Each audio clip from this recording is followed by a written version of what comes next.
우리 한번 따라하겠습니다. 예수님, 말씀대로 살아나셨습니다. 예수님, 말씀대로 살아나셨습니다. 그 말씀대로, 여러분들이 함께 따라하신 그 말씀대로 믿으시는 여러분들이 되기를 주의 이름으로 축원합니다. 오늘은 예수님이 부활하신 날입니다. 이 부활의 놀라운 영광과 기쁨과 그 놀라우신 은혜가 저와 여러분들에게, 그리고 대한민국과 이 나라 또 모든 백성들에게, 그리고 온 인류에 함께하게 되기를 주의 이름으로 축원합니다. 지금부터 꼭 100년 전에 영국의 시인 엘리엇이라고 하는 사람이 시를 썼습니다. 그 시의 제목이 황무지입니다. 그런데 이 시의 제목인 황무지의 처음이 어떻게 시작하느냐? 4월은 가장 잔인한 달, 이렇게 시작해요. 여러분, 4월이 가장 잔인한 달입니까? 일반적으로 생각할 때 4월은 새 생명이 움트는 계절이죠. 꽃이 피고 만물이 소성하는 계절입니다. 그러므로 모든 사람들이 소망을 가지고 기대하는 달이 4월달입니다. 그런데 이 엘리엇은 황무지라는 시를 통하여 4월은 가장 잔인한 달, 이렇게 시작해요. 그 다음에 뭐라고 말하느냐? 죽은 땅에서 라일락을 키워내고 기억과 욕망을 뒤섞고 잠든 뿌리를 봄비로 깨운다. 겨울은 오히려 따뜻했다. 여러분, 어떻게 4월이 잔인한 달이라고 말하면서 라일락이 꽃을 피고 이렇게 이야기하죠. 그 다음에 기억과 욕망을 뒤섞어 잠든 뿌리, 잠든 나무와 꽃나무들의 뿌리를 깨우는 거예요. 그러면 소망이잖아요. 그런데 잔인하다고 이야기해요. 그러면서 뭐라고 얘기하느냐? 겨울은 오히려 따뜻했다. 봄이 오기 전 겨울이 더 좋았다는 표현입니다. 왜 그는 이런 시를 썼을까요? 그가 시를 썼던 이 시기는 세계 제1차 대전이 끝난 지 얼마 안 된 시기예요.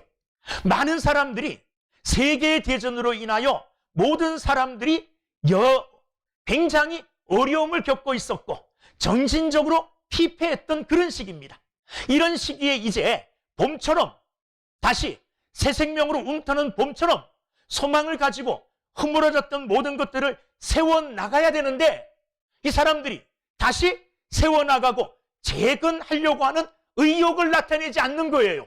그래서 피폐해지고 의욕 상실인 그들의 정신세계를 가리키면서 황무지와 같다, 이렇게 말한 것입니다.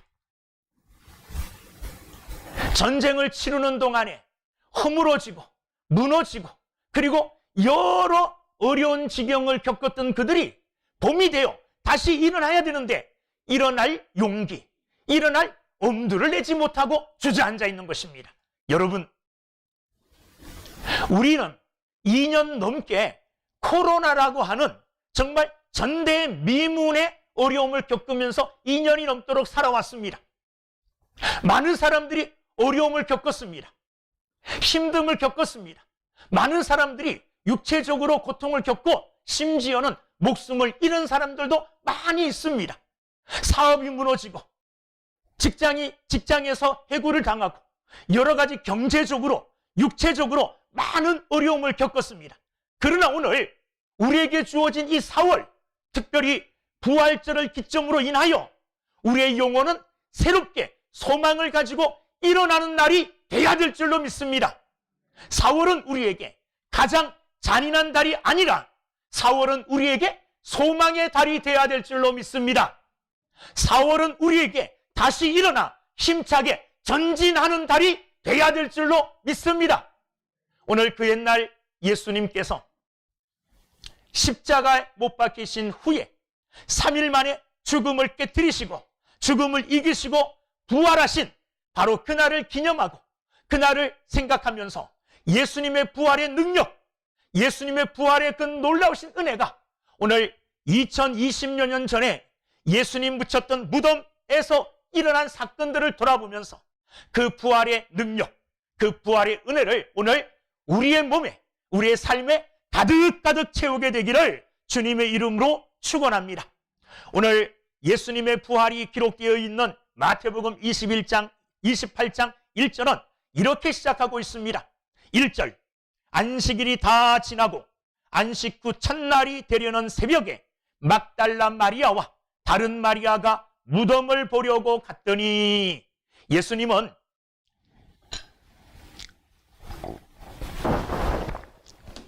금요일 저녁에 숨을 거두셨습니다. 그리고 그 밤에 무덤에 갇히시고 토요일, 이 안식일 날, 그들이 지키는 이 안식일 날 예수님이 무덤에 갇히셨고 무덤에서 지내셨습니다. 많은 사람들이 예수님을 따르고 사모하고 예수님의 무덤에 가보고 싶었지만 안식일이라 가지 못하고 참고 있었습니다. 그 많은 사람들 중에 오늘 본문에 나오는 두 여인, 막달라 마리아와 다른 마리아, 이 두 명의 여인은 그 밤을, 예수님이 숨지신 그 밤을 꼬박 세우시면서 빨리 새벽이 찾아오기를, 그래서 예수님의 무덤에 가기를 간절히 소망하고 새벽을 기다렸습니다. 드디어 날이 밝아질 무렵 새벽에 일찍 예수님이 묻히신 무덤을 향하여 발걸음을 옮깁니다. 그 동산을 향하여 올라가는 그 발걸음, 그들은 정말로 예수님의 뭘 기대하고 그 무덤을 찾아간 것일까요? 오늘 말씀을 보면 1절에 보면 새벽에 막달라 마리아와 다른 마리아가 뭘 보려고요? 무덤을 보려고 갔더니 그랬습니다. 그들의 목적은 무덤을 보러 가는 겁니다. 그리고 그들의 손에는 뭐가 들려 있느냐? 향품이 들려 있어요. 이 향품은 시체에 바르는 것입니다. 올라가면서 그들은 걱정합니다. 지금 우리가 예수님의 시체에 바를 향품을 가지고 가긴 하지만 그 무덤을 막고 있는 큰 돌을 누가 옮겨줄 수 있을까? 이런 걱정을 하면서 예수님의 무덤을 향하여 한 걸음 한 걸음 올라가고 있었습니다. 그런데 예수님의 무덤에 도착했을 때에 그들은 깜짝 놀랐습니다. 그들이 기대하지 않았던 놀라운 광경이 그 무덤 앞에 펼쳐져 있는 것입니다. 큰 돌로 막혔던 예수님의 무덤의 그 문은 옆으로 굴려져 가 있고 그 돌 위에 천사들이 앉아 있는 것입니다. 천사들이 앉아 있는 이 놀라운 광경 앞에서 무덤을 지키는 군사들은 죽은 듯이, 잠자는 듯이 있었고, 이 두 여인은 예수님을 만나러 갔습니다. 그것도 살아계신 예수님이 아니라 죽어 계시는 예수님을 만나러 간 겁니다. 두 여인을 보고 천사들은 이렇게 말합니다. 5절 말씀, 천사가 여자들에게 말하여 이르되 너희는 무서워하지 말라. 십자가에 못 박히신 예수를 너희가 찾는 줄을 내가 아노라. 천사가, 그 여인들이 누구를 찾는 것을 알고 있다고 그랬습니까? 십자가에 못 박히신 예수를 너희가 찾는 줄을 내가 아노라. 이 두 여인은 누구를 찾는 겁니까? 죽으신 예수님을 찾고 있는 거예요. 죽으신 예수님. 무덤은 죽은 자들이 가는 거예요. 죽은 자들이 묻히는 곳이 무덤입니다. 이 여인들도 다른 사람들처럼 무덤에는 죽은 사람이 있는 줄 알고 예수님도 돌아가셨기 때문에 죽으신 예수님이 계시는 줄 알고 죽으신 예수님을 만나러 간 거예요. 여러분, 일반적인 모든 사람들이 생각하는 이 무덤 안에는, 이 죽음 안에는 세상에 소망이 존재할 수가 없습니다. 공동묘지나 무덤이 있는 곳에 가보십시오. 거기 무슨 소망이 있겠습니까? 죽어있는 자가 뭘 할 수 있겠습니까? 아무것도 할 수 없는 것이 죽은 자가 있는 곳입니다. 그런데도 불구하고 이 여인들은 죽음을 찾아간 거예요. 죽음 안에서 예수님이 죽은 그 죽은 자들 가운데서, 무덤에서 그들은 무엇인가를 찾으려고 했지만, 여러분, 죽음 앞에서는, 또 죽음 가운데서는, 무덤 앞에서는 아무런 소망도 우리는 얻을 수가 없는 것입니다. 그래서 누가복음 24장 5절에 보면 천사들이 이 여인들을 향하여 이렇게 책망합니다. 어찌하여 산 자를 죽은 자 가운데서 찾느냐, 이렇게 책망하고 있는 내용이 나옵니다. 그 여인들은 살아있을 때에 예수님을 쫓아다녔던 여인들이에요. 예수님에게 은혜를 입었고 예수님의 권능으로 말미암아 치료함을 받아 정말 예수님이 살아계실 때 쫓아다니면서 예수님의 많은 말씀들을 들었던 사람이 이 여인들이에요. 그럼에도 불구하고 그들은 예수님이 갇히신 그 무덤 안에서 무엇인가를 찾으려고 했어요. 여러분, 죽음 앞에서는, 무덤 안에서는 세상의 그 어떤 것들도 소망이 없다는 것을 우리는 알아야 됩니다. 자, 이 여인들의 생각대로 됐다고 한번 해보십시오. 여인들의 생각, 어떤 생각입니까? 무덤에 가서 예수님의 시체에 향유를 바르는 거예요. 예수님의 시체에 향유를 바르고 돌아왔다 해서 뭐가 바뀝니까?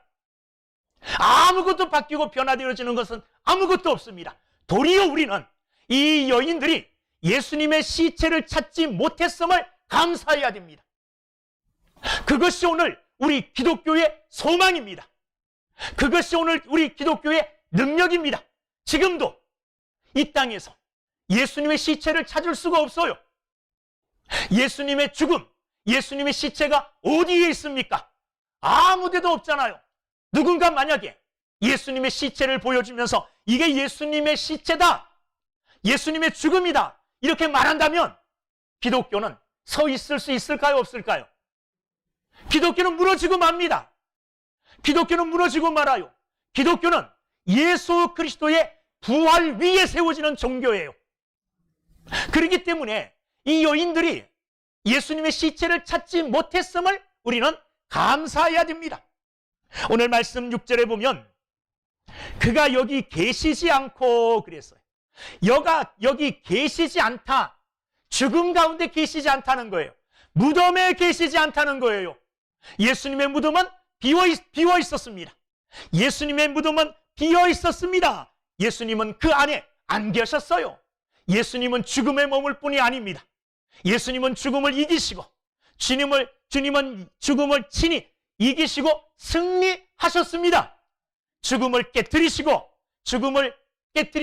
일어나사 부활하신 분이 주님이신 줄로 믿습니다.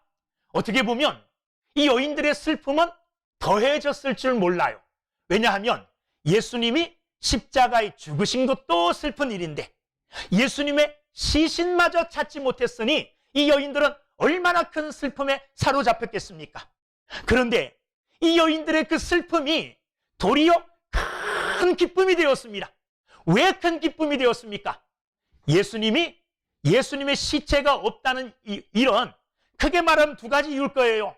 살아있을 때, 예수님이 또 죽으실 때 예수님의 대적자들은 이런 소문을 냈습니다. 어떤 소문을 냈느냐 하면 예수님이 살아계실 때에 부활한다고 말했다. 그러므로 예수님이 무덤 속에 갇히게 되어지면 그를 따르는 제자들이 이 시신을 훔쳐가고 그리고 예수님이 부활했다고 거짓말할 것이다. 그러니 그들은 무덤을 잘 지켜야 된다고 이야기했습니다. 그래서 그들의 이야기대로 로마의 군병들이 무덤을 어떻게 했습니까? 지켰어요. 이 무덤을 아무도 손대지 못하도록 지켰고, 그리고 로마 황제의 직인 도장이 찍혀있는 것으로 임봉했어요. 아무도 그것을 건들 수 없어요.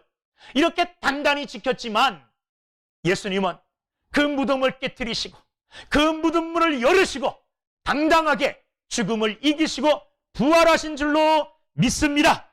이 부활이, 도리어 이 무덤이 비어있음이 기독교의 놀라우신 은혜요, 기독교의 기본, 가장 중요한 교리가 되어지는 겁니다.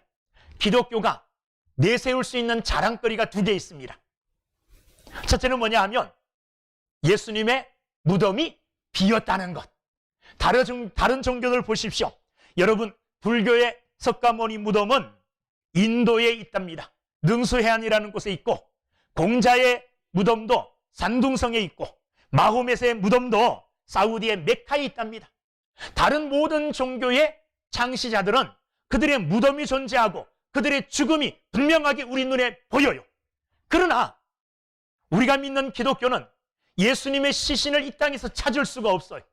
그의 무덤에 들어가도 그의 시신이 없어요. 이게 뭘 나타내 보여줍니까? 예수님은 부활하셨다는 겁니다. 할렐루야! 예수님은 죽음을 이기시고 부활하시기 위하여 친히 그 죽음을 찾아가셨어요. 그리고 죽음을 이기시고 죽음을 깨뜨리시고 정복하시고 부활하여 새 생명을 가지신 줄로 믿습니다. 기독교의 부활, 이거야말로 다른 종교들이 흉내낼 수 없는 것입니다. 우리가 예전에 알던 불교는 저 산 안에 있는 거잖아요. 산 깊숙이 있어가지고 이 세상 사람들이 사는 이 세계에 잘 안 나와요. 근데 요즘은 어떻습니까? 교회처럼 탑을 세우고 거기에 십자가 대신 불교 표시를 해놓고 뭐 우리가 하는 것 대부분을 다 흉내내요. 그러나 흉내내지 못하는 것 하나 있습니다. 그게 뭡니까? 부활을 흉내낼 수가 없어요.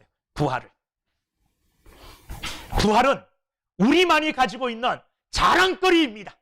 예수님은 죽음을 이기시고 새 생명으로 부활하셨습니다. 이게 우리의 가장 큰 자랑거리입니다. 예수님의 부활은 예수님의 부활로 그치지 아니하시고 부활하는 자들의 첫 열매가 되셨다 그랬어요. 예수님이 부활을 하신 것처럼 우리도 그 뒤를 따라서 부활하는 겁니다. 첫 열매라는 것은 그 나무에서 나는 첫 열매를 가리키죠. 밭에서, 농사 짓는 밭에서 나는 첫 곡식을 말해요. 첫 곡식이 있다는 것은 그 뒤를 따라 다른 곡식들이 계속 열매 맺혀진다는 거예요. 예수님이 부활의 첫 열매가 되셨다는 것은 예수님처럼 다른 사람들도, 그를 믿는 자들도 그 뒤를 이어서 부활한다는 겁니다. 이 부활의 소망이 예수님의 부활로 말미암아 저와 여러분들에게 항상 충만하게 임하기를 주의 이름으로 축원합니다. 두 번째 기독교의 자랑거리가 또 하나 있어요. 그건 뭐냐 하면 부활과 함께 기독교는 사람이 만들어낸 종교가 아닙니다. 다른 모든 종교들을 보십시오. 그 모든 종교들은 출발이 어디에서 시작됩니까? 사람에게서 시작돼요. 땅에서 시작되어집니다. 그러나 기독교는 땅에서 사람에게서 시작되는 종교가 아닙니다. 누구에게서부터 시작됩니까? 하나님께로부터 시작되는 거예요. 인간이 할 수 없기에, 인간이 하나님을 찾아갈 수 없기에, 인간이 스스로 구원의 길로 갈 수 없기에 친히 하나님이 찾아오신 게 기독교입니다. 임마누엘, 하나님이 인간의 몸을 입고 우리와 함께 거하신다는 것, 이게 기독교 교리의 기본입니다. 이것 또한 다른 종교하고 완전히 구별되어지는 기독교의 자랑거리인 줄로 믿습니다. 7절 말씀에 보면 또 빨리 가서 그의 제자들에게 이르되 그가 죽은 자 가운데서 살아나셨고, 이렇게 말씀하십니다. 죽은 자 가운데서 살아나셨다는 겁니다. 여러분, 인간이 가질 수 있는 가장 큰 공포, 인간에게 주는 가장 큰 공포는 어디에서 오느냐? 죽음에서 오는 겁니다. 죽음은 인간을 공포스럽게 하고 인간을 가장 두렵게 하는 것이 죽음입니다. 아무리 건강한 사람도, 아무리 돈을 많이 가지고 있는 사람도, 아무리 세상에 큰 권세를 가지고 있는 사람도 죽음 앞에서는 어떻게 되어집니까? 두려워할 수밖에 없어요. 내가 오늘 세상적으로 큰 성공을 했다고 칩시다. 돈도 많이 벌고 가정도 든든하게 꾸리고 그리고 사회적인 명성도 얻었다고 합시다. 그날에 죽는다면 그 모든 것이 아무런 소용이 없어요. 죽음 앞에서 모든 사람들은 떨며 죽음 앞에서 모든 사람들은 두려워할 수밖에 없습니다. 죽음은 공포의 왕입니다. 최대의 도륙자입니다. 그런데 이 죽음을 이기신 분이 계셔요. 누구십니까? 예수님이시라는 겁니다. 예수님은 이 죽음을 이겨내셨습니다. 예수님은 이 죽음을 이겨내시고 생명으로 승리하셨습니다. 그래서 예수 그리스도 앞에는 이 죽음이 이제 감히 공포를 줄 수 없고 두려움을 줄 수 없는 존재로 땅에 떨어지고 말았어요. 우리도 부활하신 예수 그리스도를 믿고 그 부활의 믿음이 우리 가운데 충만하게 있다면, 견고하게 있다면 우리에게도 죽음은 꼬리를 내릴 수밖에 없어요. 꼬리를 내릴 수밖에 없어요. 죽음은 모든 사람들을 찌르는 창과 같습니다. 화살과 같습니다. 그러나 죽음이 쏘는 그것을 예수님이 이겨버리셨어요. 그렇기 때문에 죽음이 예수님을 이제 건들 수 없고 예수님을 해칠 수 없게 되었습니다. 그리고 죽음을 이기신 예수 그리스도 안에 있는 우리들도 죽음은 건들 수 없는, 우리 또한 죽음으로부터 완전히 해방되어진 죽음을 이긴 자가 되어지게 되는 줄로 믿습니다. 어디로부터? 죽음을 이기신 예수 그리스도로부터 이런 영광, 이런 은혜가 우리에게 주어지는 것입니다. 여러분, 예수 그리스도는 죽음을 이기셨습니다. 죽음을 이기신 예수님을 나는 믿습니다. 예수님의 그 부활의 능력과 그 부활의 놀라우신 은혜가 내 믿음을 통하여 내게 임하게 되어지면 우리 또한 예수님처럼 죽음을 두려워할 필요가 없습니다. 저도 사실은 죽음이 두렵습니다. 병드는 것이 두렵습니다. 언제 내가 어떻게 될지는 모르잖아요. 아무리 건강한 사람일지라도 내일 일을 장담할 수 없습니다. 오늘 여기 앉아 계시는 분들 모두가 다 아름답고 건강하고 멋지십니다. 그러나 내일 다시 본다는 보장이 없어요. 죽음은 순서대로 오지 않는 것입니다. 그러므로 모든 사람들은 두려움에 대한, 죽음에 대한 공포가 있어요. 그런데 예수 그리스도께서 죽음을 이기시고 부활하심으로 나는 또 하나의 생명을 가지게 된 거예요. 그 또 하나의 생명이 뭐냐 하면 부활의 생명, 영원한 생명입니다. 이 영원한 생명은 우리의 육신이 무너지는 그날 하나님 나라에 들어가서 영광을 얻고 영광을 누리며 살게 될 줄로 믿습니다. 그러니 죽음이 우리를 두렵게 할 수 없게 되어진다는 것입니다. 사랑하는 여러분들, 예수님은 살아나셨습니다. 죽음을 깨뜨리시고 살아나셨습니다. 부활하셨습니다. 그런데 6절 말씀 보면 중요한 말씀이 있습니다. 6절, 그가 여기 계시지 않고 그가 말씀하시는 대로 살아나셨느니라. 예수님이 살아나셨대요. 그런데 무엇대로 살아나셨느냐? 6절 보면 그가 말씀하시던 대로 살아나셨느니라. 여러분, 죽음을 이기고 살아난다는 것 쉬운 일입니까? 어려운 일입니까? 어려운 일입니다. 사실 인간들은 아무도 할 수 없는 일입니다. 그런데 죽고 살아난다는 일을, 이 어려운 일을 내가 미리 얘기한다면 여러분들 아무도 안 믿으실 거예요. 나 이제 좀 있으면은 예수 믿고 또 예수님의 귀한 일들을 하다가 나 죽게 돼. 근데 염려하지 마. 3일 만에 살아날 거야. 내가 얘기한다면 여러분들은 코웃음 칠 겁니다. 그런데 예수님은 하나님의 아들이시고 친히 이 땅에 계시는 동안에 많은 사람들에게, 제자들에게 하나님의 아들만이 하실 수 있는 여러 가지 일들을 보여주셨어요.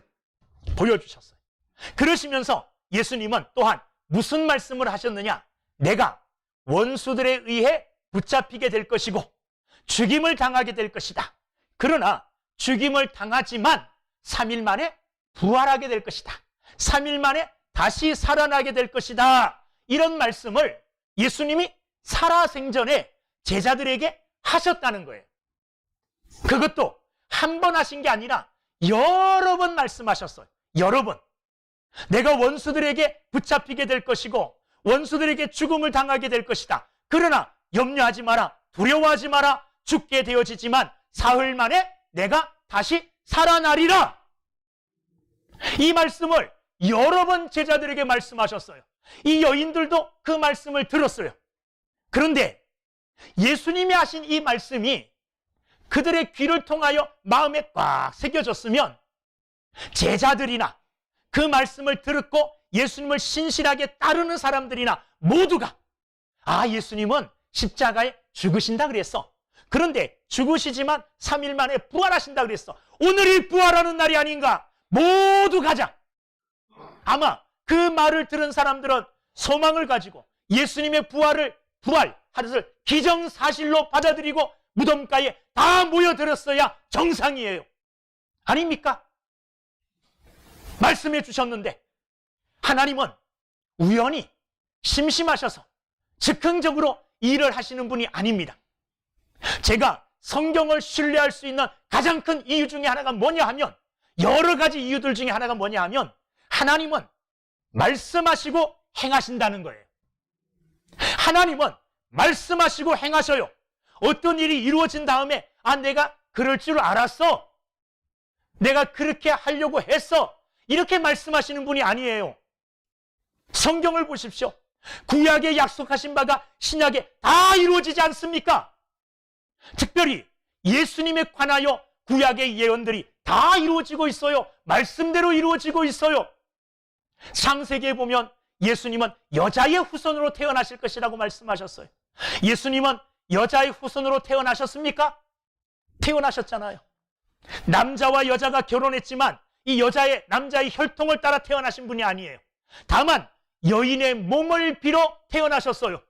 그러므로 예수님의 탄생은 여자의 후손이라 말할 만해요. 여러분, 아주 신기한 게 뭔지 아십니까? 구약에서 예수님이 태어나실 곳까지 예언을 해요. 어디에서 태어나실 거라고요? 미가 선지자가 예언합니다. 베들레헴에서 태어나실 것이라고 예언을 해요. 예수님이 베들레헴에서 태어나셨어요? 안 태어나셨어요? 예? 태어나셨어요. 그런데 예수님의 육적 부모되는 요셉과 마리아가 베들레헴에 살았느냐? 안 살았어요. 어디에 살았습니까? 거기서부터 수십 킬로 떨어져 있는 나사렛이라고 하는 동네에 살았어요. 나사렛. 그런데 이 나사렛이라고 하는 동네에 살았는데 어떻게 말씀대로 베들레헴에서 태어나셨는가? 어떻게 태어나셨어요? 마리아가 예수님을 몸에 가지셨을 때에, 성령으로 잉태했을 때에 로마 황제가 명을 내립니다. 모든 사람들은 자기가 태어난 고향에 가서 호적 신고를 해라. 기가 막힌 건 아닙니까? 이 명령대로, 이 포고령대로 요셉과 마리아도 요셉의 고향인 베들레헴으로 뭐하러 가고 있어요? 호적하러 가는 거예요. 호적하러요. 배가 부른 마리아와 요셉이 그 먼 길을 호적하러 갑니다. 호적하러 가서 구약의 말씀대로 어디에서요? 베들레헴에서, 그것도 마구간에서 예수님이 탄생하심으로 구약의 말씀이 그대로 이루어져요. 하나님은요, 어떤 일을 하실 때에 미리 말씀하시고 말씀하신 바 그것을 그대로 이루시는 분이 누구냐? 하나님이세요. 우리도 앞으로 되어질 미래에 대한 약속, 제가 만약에 어떤 성도님과 내일 몇 시에 만납시다 하고 약속하는 요 정도는 내가 지킬 수 있어요. 그죠? 그런데 내가 할 수 없는 큰일, 내일 뭐가 있습니까? 저 달나라에서 만납시다, 이 정도는 할 수가 없잖아요. 능력이 안 되니까. 예수님은 이 땅에 계실 때에 무슨 약속을 하셨습니까? 나 죽게 된다. 말씀대로 죽게 된다. 그러나 죽지만 염려하지 마라. 3일 만에 부활하게 될 것이다. 예수님이 말씀하셨어요. 이 말씀대로 6절에 보면 그가 말씀하신 대로 살아나셨느니라. 할렐루야. 하나님은 약속하시고 약속하신 대로 말씀하신 대로 이루어 나가시는 하나님이십니다. 그 약속의 말씀이 뭐냐? 죽게 되지만 부활하게 될 것이다. 만약에 이 여인들이나 예수님을 따르는 수많은 제자들이 이 말씀을 딱 마음속에 간직하고 있었으면 이 부활의 날, 안식 후 첫날 모든 사람들이 다 소망을 가지고 거기 모여들어야 돼요. 그런데 무덤을 찾아간 여인들조차도 예수님의 시신을 보기 위해서 갔어요. 평소에 그가 하신 말씀을 조금도 믿지 않았어요. 여러분, 오늘도 우리 이럴 수 있습니다. 수없이 하나님의 말씀을 들어요. 수없이 많은 말씀들을 듣는데 그 말씀들이 내 안에서 약속의 말씀으로 뿌리 내리지 못하고 항상 필요할 때 잊어버리는, 마치 길가에 떨어져 있는 씨처럼 새가 물어가 버림으로 하나도 남아있지 못하여 그 씨앗에 열매를 맺지 못하는 열매 없는 사람으로 살아갈 수가 있다는 겁니다. 여러분, 하나님의 말씀은 능력입니다. 하나님의 말씀은 반드시 그 말씀대로 이루어집니다. 말씀의 씨앗을 마음속에 품고 그 약속의 말씀을 바라보며 오늘도 믿음으로 살아가는 귀한 자들이 되기를 주의 이름으로 축원합니다. 예수님은 말씀하신 바대로 3일 만에 부활하셨어요. 그리고 또 말씀하신 바대로 하시는 일이 있어요. 어떤 일을 하시느냐? 자, 7절 말씀 보면 또 빨리 가서 그의 제자들에게 이르되, 그 여인들에게 이제 제자들에게 빨리 가서 이렇게 전해라. 그가 죽은 자 가운데서 살아나셨고 예수님이 죽은 자 가운데서 살아나셨다는 이 말을 빨리 가서 제자들에게 전해라. 그리고 또 하나, 너희보다 먼저 갈릴리로 가시나니 거기서 너희가 배우리라 하라. 보라, 내가 너희에게 일렀느니라. 예수님이 돌아가시기 전에 부활할 것이라는 것을 말씀하시고, 부활하신 후에 무덤에서 만나자 이렇게 말씀하지 아니하시고, 부활하신 후에 제자들과 만날 장소를 미리 약속해 주셨어요. 그 장소가 어디입니까? 갈릴리예요. 갈릴리. 그래서 천사는 이렇게 말합니다. 여인들에게, 빨리 가서 제자들에게 예수님이 살아나셨다는 걸 전해라. 그리고 너희들보다 먼저 살아 계실 때에 약속하신 갈릴리, 거기에서 예수님이 기다리신다. 예수님은 말씀하시고 그 말씀대로 그대로 행하시는 분, 언약을 이행하시는 분이 예수님이십니다. 하나님이십니다. 우리 또한 이 땅을 살아가면서 어떻게 믿어야 될 것인가, 신앙생활 어떻게 해야 될 것인가, 그 기준을 잡을 수가 있습니다. 어떻게 해야 될까요? 말씀 따라 해야 됩니다. 말씀 따라. 말씀 붙들고 말씀의 성취를 기대하면서 말씀 따라 믿음의 삶을 사는 것이 올바른 믿음의 삶입니다. 예수 믿는 사람들, 그러죠? 교회 다니는 저와 여러분들을 세상 사람들은 뭐라고 말합니까? 예수 믿는 사람들이다. 이 말 좋습니까? 나쁩니까? 저는 너무나 좋습니다. 나를 향하여 세상 사람들이 당신은 예수 믿는 사람입니다, 이렇게 말하면 너무 기분이 좋아요. 그 말의 뜻이 뭡니까? 예수 믿는다는 거죠. 예수님의 뭘 믿습니까? 예수님의 약속을 믿는 겁니다. 예수님의 말씀을 믿는 겁니다. 예수님은 약속대로 말씀대로 3일 만에 부활하셨습니다. 새 생명을 얻으셨습니다. 그 놀라운 죽음을 깨뜨리시고 소유하게 되신 그 새 생명의 놀라운 은혜와 영광과 권능을 오늘 예수를 믿는 저와 여러분들에게 주시겠다고 약속하셨어요. 이 약속의 말씀이 오늘 우리의 삶 가운데 그대로 이루어지게 되기를 주의 이름으로 축원합니다.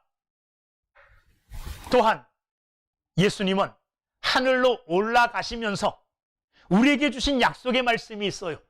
뭐라고 약속하셨습니까? 한두 명이 본 게 아닙니다. 500명이 넘는 많은 사람들이 한꺼번에 보고 있는 그 자리에서 참 비밀리에 한두 사람에게 말씀하신 게 아니에요. 공개적으로 많은 사람들이 지켜보는 가운데 구름을 타고 하늘로 올라가시면서 이렇게 말씀하셨어요. 어떻게? 내가 너희들이 올라가는 것을 본 그대로 다시 뭐 하리라? 다시 오리라. 할렐루야. 이 약속의 말씀도 반드시 성취되게 될 줄로 믿습니다. 오늘 예수님이 죽음을 이기시고 부활하신 부활절입니다. 주일은, 아까 우리가 읽었던 28장 1절에 보면 이렇게 말씀하고 있죠. 안식일이 다 지나고 안식 후 첫날, 안식 후 첫날. 이게 또 기독교의 새로운 날이에요. 안식 후 첫날. 그래서 초대교회 제자들의 관습대로 제자들이 했던 것처럼 우리는 안식일에 안 모여요. 안식 후 첫날 어느 날 모입니까? 주일날 모여요. 이 주일은요 작은 부활절입니다. 매 주일이 안식 후 첫날이잖아요. 누가 부활하신 날입니까? 예수님이 부활하신 날이에요.